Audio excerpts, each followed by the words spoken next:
আসসালামু আলাইকুম ওরহমতুল্লাহি ওবারাকাতুহু। সম্মানিত মমিন মুসলমান ভাই ও বোনেরা, আমরা চলে আসলাম বীরে মসজিদে আল দিরা। দিরা শব্দ হলো উহুদের যখন যুদ্ধ হয়েছিল তখন নবীজি এই মসজিদে আইসা সাহাবীদেরকে নিয়ে পোশাক চেঞ্জ কইরা যুদ্ধের যে যুদ্ধ হয়েছিল, উহুদের যে যুদ্ধ, সেই যুদ্ধে আমার নবীজি সাল্লাল্লাহু আলাইহি সাল্লাম নূর ওয়ালা নূর খাতামান নবী রহমাতুল্লিল আলামিন বলেছেন, সাহাবীরা যারা তোমরা আমার সাথে যেতে চাও তারা এখান থেকে পোশাক চেঞ্জ করে চলে পেলো, আর যদি যারা আমার সাথে না যেতে চাও তারা এখান থেকে বাঁকা চলে যাও।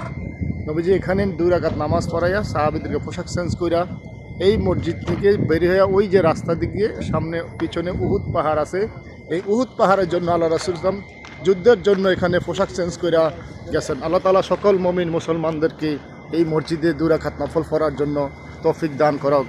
আল্লাহ তাআলা দেখেন এখানে আরবিতে লেখা আছে এই মসজিদের নাম। এখানে আল্লাহ রাসূল পোশাক চেঞ্জ কইরা উহুদের যুদ্ধের জন্য এখান থেকে তারা গেছেন।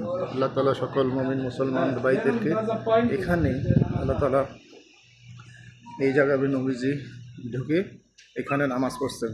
আল্লাহ তাআলা রাসূলুল্লাহ সাল্লাল্লাহু আলাইহি ওয়াসাল্লাম বলেছেন, ইয়া রাসূল ফাকফিরি ওয়ালি ওয়ালিদাইনি শাহীদিনা ওয়াল্লাহ তাগফিরিহি ওয়া শাহীদ। আল্লাহ আমাদেরকে সকলকে নবীজির ফজিলত তৌফিক দেন। এখানে দেখেন এই যে মসজিদের অংশগুলো, এই যে কাঠটা দেখতেছেন নবীজির জমানার, এই যে কাঠটা ঝুলানো আছে উপরে ঝুলানো কাঠটা, এই কাঠটা নবীজির আমলের কাঠ, এই জন্য তারা এখানে দৃশ্যভাবে রেখে দিয়েছেন। এটা তুর্কিরা একসময় এই মসজিদটা বানাইছিল। আল্লাহ তাআলা সকল মুমিন মুসলমানদেরকে এসব মসজিদে আসার তৌফিক দেন। রাসূলুল্লাহ আল্লাহ তাআলা সকল মুমিন মুসলমানদেরকে এখানে আসার তৌফিক দেন, আর আমাদের যত দিন বেঁচে থাকি তারা এখানে এই মসজিদে নামাজ পড়ার তৌফিক দেন এবং ফজিলত। আমরা যতই কিছু করি না কেন আল্লাহ রাসূল নবীজি আমাদের জন্য ইসলামকে অনেক কষ্টের বিনিময়ে এখান থেকে পোশাক চেঞ্জ করে নবীজি সাহাবেদেরকে নিয়ে, সবচেয়ে কত হলো দুনিয়া ইসলাম এত সোজা আসে না। আমার নবীজি অনেক কষ্ট করে সাহাবেদেরকে নিয়ে এই মসজিদে আইসা পোশাক চেঞ্জ কইরা এই রাস্তা দিয়া, আমি কিছুক্ষণ ভিতরে দেখাচ্ছি, এই রাস্তা দিয়ে হেঁটে উহুদের যে যুদ্ধ, ওই যে পাহাড় একটু পরে আমি আপনাকে দেখাচ্ছি, এই পাহাড়ে উহুদের পাহাড়ের যুদ্ধ সাল্লাম সাহাবেদেরকে নিয়ে ওই যে পাহাড় দেখা যাচ্ছে এটা জাবালে উহুদ পাহাড়, ওই পাহাড়ে নবীজি সাহাবেদেরকে নিয়ে তার কাছে জাবালে রুমা বলা হয়। নবীজি বলছেন, এই সাহাবিরা আমি যতক্ষণ নির্দেশ না দিব এতক্ষণ তোমরা পাহাড় ছাড়বা না। ওই যে পিছনে পাহাড় দেখা যাচ্ছে ওই পাহাড়টার নাম হলো জাবাল উহুদ পাহাড়। এই উহুদ পাহাড়ে নবীজি বলছে, আমি যতক্ষণ নির্দেশ না দিব এতক্ষণ তোমরা পাহাড় ছাড়বা না।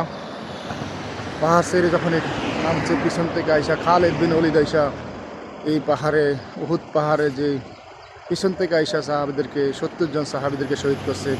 এই রাস্তা দিয়া এই মসজিদ আল দিরা থেকে বের হয়ে এখান দিয়ে আইসা ওই যে পাহাড়, ওই পাহাড়ে যুদ্ধ হয়েছে আমাদের।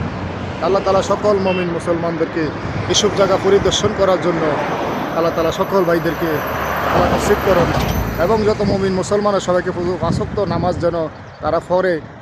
তাদের পক্ষ থেকে আমি আল্লাহর কাছে ক্ষমা চাই, পূর্বে যা গুনাহ করেছে সকল মুমিন মুসলমানদের আল্লাহ তাআলা গুনাহ থেকে হেফাজত, 5 ওয়াক্ত যেন নামাজ পড়তে পারি সেই তৌফিক যেন আল্লাহ তাআলা আমাদেরকে দান করে। প্রবাসী যত ভাইরা ফেরাসানি দূর নামাজ রোজা যেন করতে পারে আল্লাহ তাআলা সকল ভাইদেরকে মাফ করে। আসসালামু আলাইকুম রহমতুল্লাহ। মসজিদ আল দিরা থেকে মদিনাতুল মুনাওয়ারা।